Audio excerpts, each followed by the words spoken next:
ప్రియ శ్రోతలు, ఈ రోజున మనం నెహెమ్యా గ్రంథం 10వ అధ్యాయం వింటాము. ఈ అధ్యాయంలో నిబంధన పునరుద్ఘాటించబడింది. ఈ నిబంధనపై సంతకాలు చేసిన వారి పేర్లు చెప్పబడ్డాయి. నిబంధన పత్రానికి ముద్రలు వేయబడ్డాయి. ఈ నిబంధన ప్రకారం ఇశ్రాయేలీయులలో మిశ్రమ వివాహాలు చేసుకోకూడదు, సబ్బాతు దినాచారాన్ని పాటించాలి, దేవాలయమందలి ఆరాధన కార్యక్రమాలలో తప్పిపోకుండా పాల్గొనాలి, దశమభాగాలు చెల్లించి తీరాలి. నిబంధనపై సంతకాలు చేసిన వారు 84. ఇప్పుడు 10వ అధ్యాయంలోని ప్రతి వచనం వినండి. నెహెమ్యా చెబుతున్నాడు, మేము ఒప్పుకొన్న దాన్ని బట్టి ఒక స్థిరమైన నిబంధన చేసుకుని రాయించుకొనగా మా ప్రధానులు, లేవీయులు, యాజకులు దానికి ముద్రలు వేశారు.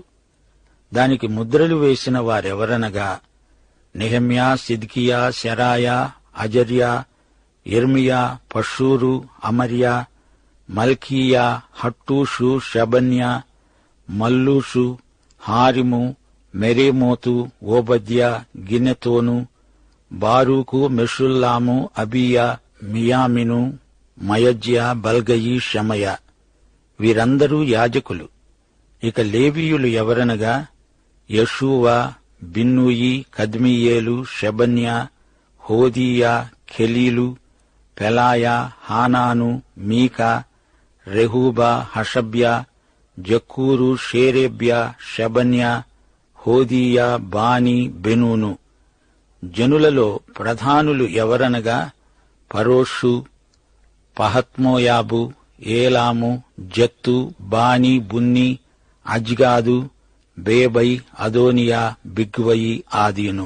అటేరు, హిజ్కియా, అజ్జూరు, హోతీయా, హాషుము, బేజయి, హారీతు, అనాతోతు, నేబై, మక్పియాషు, మెషుల్లాము, హెజీరు, మేషజు, బెయేలు, సాదోకు, యద్దూవా, పెలట్యా, హానాను, అనాయా, హోషేయ, హనన్యా, హషూబు, హల్లోహేషు, పిల్హా, షోబేకు, రెహూము, హషబ్నా, మయసేయ, అహీయా, హానాను, ఆనాను, మల్లూకు, హారిము, బయనా అనేవారు.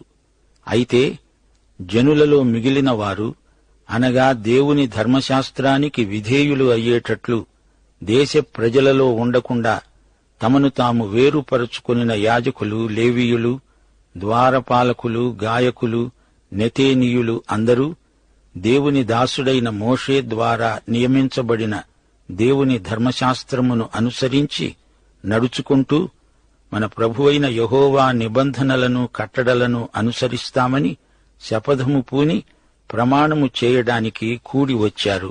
శ్రోతలు వింటున్నారా? పెద్ద జాబితా గదు, ఎన్నెన్నో పేర్లు. 2 అక్షరాల పేర్లు మొదలుకొని 7 అక్షరాల పేర్ల వరకు ఉన్నాయి. వాటి ధ్వని విన్నారా? చక్కని పేర్లు. వీరు పండుగకు హాజరయ్యారంటే దేవునికి స్తుతి స్తోత్రాలు పాడారు, గాన ప్రతిగానాలు చేశారు, బైబిల్ గ్రంథం చదువుబడుతూ ఉంటే విన్నారు, ధర్మశాస్త్ర వ్యాఖ్యానం అత్యాసక్తితో ఆలకించారు. అంతటితో అయిపోయిందా? దేవుని చిత్తానికి తమను తాము ప్రతిష్ఠించుకోవాలి, దేవుని చిత్తానికి పూర్తిగా లోబడాలి. 84 సంతకాలతో నిబంధన పత్రం దేవునికి నివేదించబడింది. తమ వినయ విధేయతల విషయంలో వారెంతో అప్రమత్తంగా ఉంటామని ప్రమాణం చేస్తున్నారు. ఈ పేర్లన్నీ వారి కుటుంబాల గుర్తింపు కోసం చెప్పబడ్డాయి. ఈ పేర్లలో ఇశ్రాయేలీయుల పెన్నిధి ఉంది. అది అసలు విశేషం. వీరుగాక ఇంకా ఎందరో ఉండవచ్చు. ఈ గంభీరమైన పవిత్రమైన నిబంధన సామూహికంగా ఎంతో ప్రాముఖ్యమైనది. ఇప్పుడు 29వ వచనం నుండి వినండి. వారి భార్యలు, వారి కుమారులు, వారి కుమార్తెలు, తెలివి బుద్ధి గలవారెవరో వారు ఈ విషయంలో ప్రధానులైన తమ బంధువులతో కలిసి వచ్చారు. మేము నిర్ణయించుకున్నదేమనగా, 1, ఈ దేశ జనులకు మా కుమార్తెలను ఇవ్వము, వారి కుమార్తెలను మా కుమారులకు పుచ్చుకొనము. 2, దేశ జనులు విశ్రాంతి దినమందు, అనగా సబ్బాతునాడు అమ్మకపు వస్తువులనే కాని భోజన పదార్థాలనే కాని అమ్మటానికి తెస్తే విశ్రాంతి దినమందు కాని పరిశుద్ధ దినాలలో కాని వాటిని కొనము. 3. 7వ సంవత్సరాన విడిచిపెట్టి ఆ సంవత్సరంలో బాకీదారుల బాకీలు వదిలేస్తాము. 4. దేవుని మందిరం సేవ నిమిత్తము ప్రతి సంవత్సరము తులము వెండిలో 3వ వంతు ఇస్తాము. అదేవిధంగా సవరింపబడిన రొట్టె, నిత్య నైవేద్యం, నిత్యము అర్పించే దహన బలి, విశ్రాంతి దినాలు, అమావాస్యలు, నిర్ణయింపబడిన పండుగలు, ప్రతిష్ఠితములైన వస్తువులు, ఇశ్రాయేలీయులకు ప్రాయశ్చిత్తము కలగడానికి పాప పరిహారార్థ బలులు, మన దేవుని మందిరపు పని అంతటి విషయం, వీటి విషయంలో మేము నిర్ణయాలు తీసుకున్నాము. మా పితరులు ఇంటి మర్యాద ప్రకారం ప్రతి సంవత్సరం నిర్ణీత కాలంలో ధర్మశాస్త్ర గ్రంథమందు వ్రాసి ఉన్నట్లు మా దేవుడైన యెహోవా బలిపీఠము మీద దహింపచేయడానికి యాజకులలో, లేవీయులలో, జనులలో కట్టెల అర్పణము మా దేవుని మందిరములోనికి ఎవరు తేవాలో వారు, మేము చీట్లు వేసుకుని నిర్ణయించుకున్నాము. ఆ భూమి యొక్క ప్రథమ ఫలాలను, సకల వృక్షముల ప్రథమ ఫలాలను ప్రతి సంవత్సరము ప్రభువు మందిరానికి మేము తీసుకుని వచ్చేటట్లు నిర్ణయించుకున్నాము. మా కుమారులలో జ్యేష్ఠపుత్రులు, మా పశువులలో తొలిచూలు ధర్మశాస్త్ర గ్రంథమందు వ్రాయబడినట్లు మా మందలలో తొలిచూళ్లు మన దేవుని మందిరములో సేవ చేసే యాజకుల వద్దకు తేవాలని మేము నిర్ణయించుకున్నాము.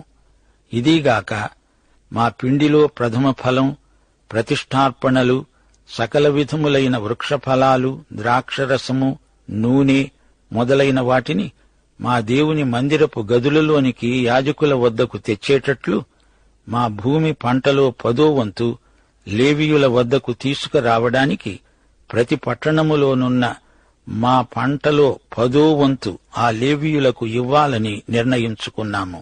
లేవీయులు ఆ 10వ వంతు తీసుకొని రాగా అహరోను సంతతి వాడైన యాజకుడు ఒక్కడైనా వారితో కూడా ఉండాలని 10వ వంతులో 1 వంతు లేవీయులు మా దేవుని మందిరములో ఉన్న ఖజానా గదులలోనికి తీసుకుని రావాలని నిర్ణయించాము. ఇశ్రాయేలీయులు, లేవీయులు ధాన్యాన్ని, కొత్త ద్రాక్షరసాన్ని, నూనెను తేగా సేవ చేసే యాజకులు, ద్వారపాలకులు, గాయకులు వాటిని తీసుకొని ప్రతిష్ఠితములైన ఉపకరణాలుండే మందిరపు గదులలో ఉంచాలి. మా దేవుని మందిరాన్ని మేము విడిచిపెట్టము. శ్రోతలు వింటున్నారా? ఈ ప్రతిష్ఠా కార్యక్రమం పవిత్రమైనది. వివాహ విషయంలో ఎంతో ఖచ్చితమైన నిర్ణయం వారు తీసుకున్నారు. సబ్బాతు దినం, సబ్బాతు సంవత్సరం ఎంతో ముఖ్యమైనవి. వారి కానుకలు, అర్పణలు ప్రత్యేకమైనవి. దేవాలయ పరిచర్యల కోసం వారు శ్రద్ధాసక్తులు కనపరిచారు, కానుకలిచ్చారు. దేవుడు వారికి చేసిన మేళ్లు ఎన్నెన్నో. వీరు ఈ విధంగా దేవునికి తమ కృతజ్ఞతను వ్యక్తం చేశారు. దేవునితో సరైన సంబంధ సహవాసాలు గలవారైతే దేవుని సేవకు తోడ్పడతారు. ఈ అధ్యాయం చివర చెప్పబడిన మాటలో వారి అంకిత భావం వ్యక్తమవుతున్నది. మా దేవుని మందిరమును మేము విడిచిపెట్టము. ఇది వారి జీవిత తీర్మానం. సోదరీ సోదరులారా, దేవునితో మనం చేసుకునే నిబంధన విధేయతాపూర్వకమైనది. దేవుని ప్రజలు నిబంధనకు కట్టుబడి ఉండాలి. ప్రమాణం చేసింది తప్పక నెరవేర్చాలి. అప్పటి వరకు వారు దేవుని నిబంధనను మీరి పాపం చేశారు. ఇప్పుడు పశ్చాత్తప్తులై వారందరూ దేవునితో నిబంధన చేసుకుంటున్నారు. దేవునికి స్తోత్రం. ఈ సందర్భంలో మా శ్రోతలకు నిబంధనను గురించి కొన్ని ప్రాథమిక సత్యాలను వినిపించగోరుతాము. మన దేవుడు నిబంధన దేవుడు. నిబంధన అంటే ఒడంబడిక. ఇందులో దేవుని వాగ్దానం ఇమిడి ఉంది. నోవహుతో దేవుడు నిబంధన చేసుకున్నాడు. అబ్రహాముతో నిబంధన చేసుకున్నాడు. దేవుని ఆలయంలో నిబంధన మందసం ఉంది. ఇశ్రాయేలీయులతో యెహోవా దేవుడు జాతీయ నిబంధన చేసుకున్నాడు. అయితే దేవుడు మనతో ఈ రోజున కొత్త నిబంధన చేసుకున్నాడు. 2 కొరింథీ 3వ అధ్యాయం 6వ వచనం నుండి ఈ అంశం వివరించబడింది. దేవుడు మమ్ములను కొత్త నిబంధనకు, అనగా అక్షరానికి కాదు ఆత్మకే పరిచారకులమవడానికి మాకు సామర్థ్యము కలిగించాడు. అక్షరము చంపుతుంది గాని ఆత్మ జీవింపచేస్తుంది. మరణకారణమైన పరిచర్య రాళ్లమీద చెక్కబడిన అక్షరములకు సంబంధించినదైనా మహిమతో కూడినది అయింది. మరో మాట, ఈ అధ్యాయంలో ప్రజలు దేవునికి శపథం చేశారు. దేవుని ధర్మశాస్త్రాన్ని పాటిస్తామని, దేవుని పేర ప్రమాణం చేసి దానిని మీరిన వారికి శాపం కలుగుతుందని ప్రకటించారు. ఇది ఒక విధమైన దీక్ష. ధర్మశాస్త్రం ప్రకారం మందిర సేవకు 1/2 తులం వెండి ఇవ్వాలి. గాని ప్రజల ఆర్థిక స్థితిని బట్టి తులంలో 3వ వంతు ఇస్తే చాలు అని ఇక్కడ చెప్పబడింది. ప్రజలు పేదలు అని చెప్పి ఈ అర్పణ విధానాన్ని రద్దు చేయలేదు. ఆలయ సేవ చక్కగా జరగాలంటే ప్రజలు అర్పణలు ఇవ్వక తప్పదు.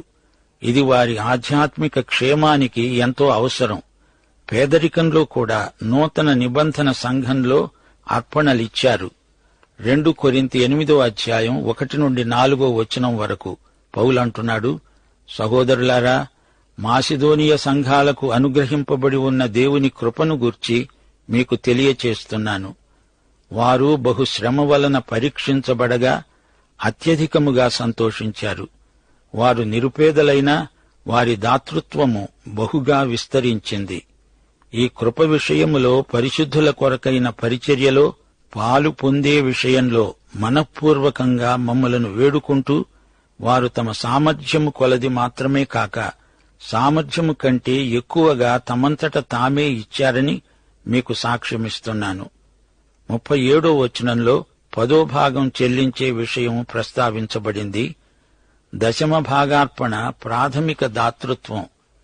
మలాకీ గ్రంథం 3వ అధ్యాయం 8-10వ వచనంలో దేవుడు 10వ భాగాలను గురించి తన ప్రజలను సవాలు చేస్తున్నాడు.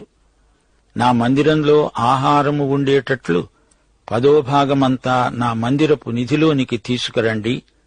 దీనిని చేసి మీరు నన్ను శోధించిన ఎడల నేను ఆకాశపు వాకిండ్లను విప్పి పట్టజాలనంత విస్తారముగా దీవెనలు కుమ్మరిస్తాను.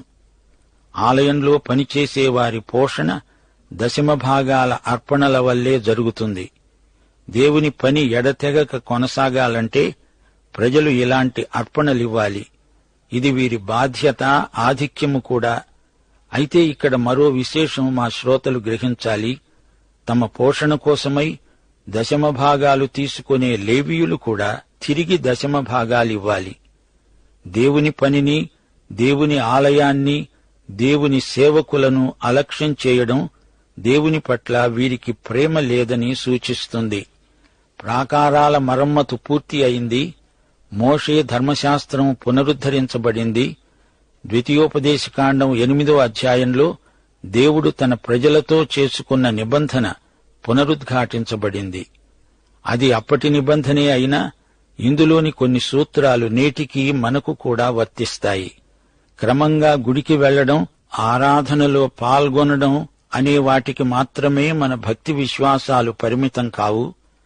ఆరాధన మన వ్యక్తిగత సంబంధాలను, మన వేళపాళలను, మన ఆదాయ వ్యయాలను కూడా పూర్తిగా ప్రభావితం చెయ్యాలి. ప్రభువును నీ స్వకీయ రక్షకుడుగా అంగీకరించినప్పుడు ఆయనకు పూర్తిగా లోబడతానని ప్రమాణం చేశావు కదా. ఇశ్రాయేలీయులు దేవునికి చేసిన ప్రమాణాన్ని విస్మరించారు, దారి తప్పారు. దేవునికి మాట ఇచ్చి మనమెన్నటికీ తప్పిపోకూడదు. అన్య ప్రజల మధ్య దేవుని ప్రజలు జీవించేటప్పుడు వారు కుటుంబాలతో భక్తిగా విశ్వాసం కలిగి జీవించాలి.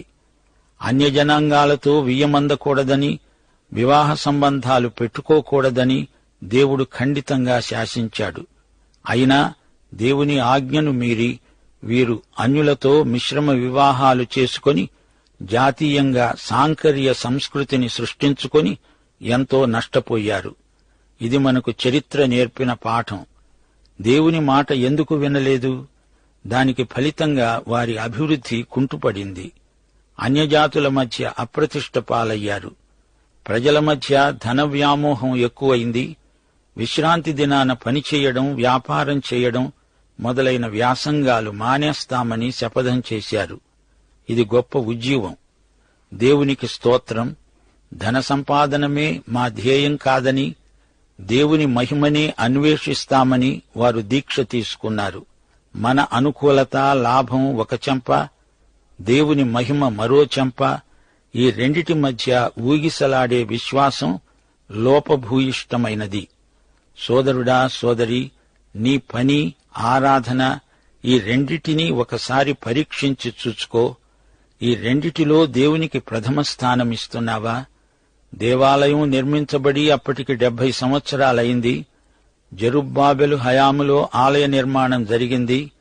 కుమారులలో జ్యేష్ఠపుత్రులను, పశువులలో తొలిచూలు యాజకుని చేత ప్రతిష్ఠ చేయబడడం ఈజిప్టులో వీరు అవలంబించిన విధానమే. సోదరీ సోదరులారా, ఈ అధ్యాయంలో దాతృత్వ పాఠాలు దేవుడు మనకెన్నో నేర్పుతున్నాడు. మరచిపోకండి, దేవుని వనరులకు మనం గృహ నిర్వాహకులం. 1 పేతురు 4:10 దేవుని నానావిధమైన కృప విషయమై మంచి గృహ నిర్వాహకులై ఉండి ఒక్కొక్కడు కృపావరము పొందిన కొలది ఒకనికొకడు ఉపచారము చెయ్యండి. మన యజమాని దేవుడు, మనం దేవుని యొక్క గృహ నిర్వాహకులం.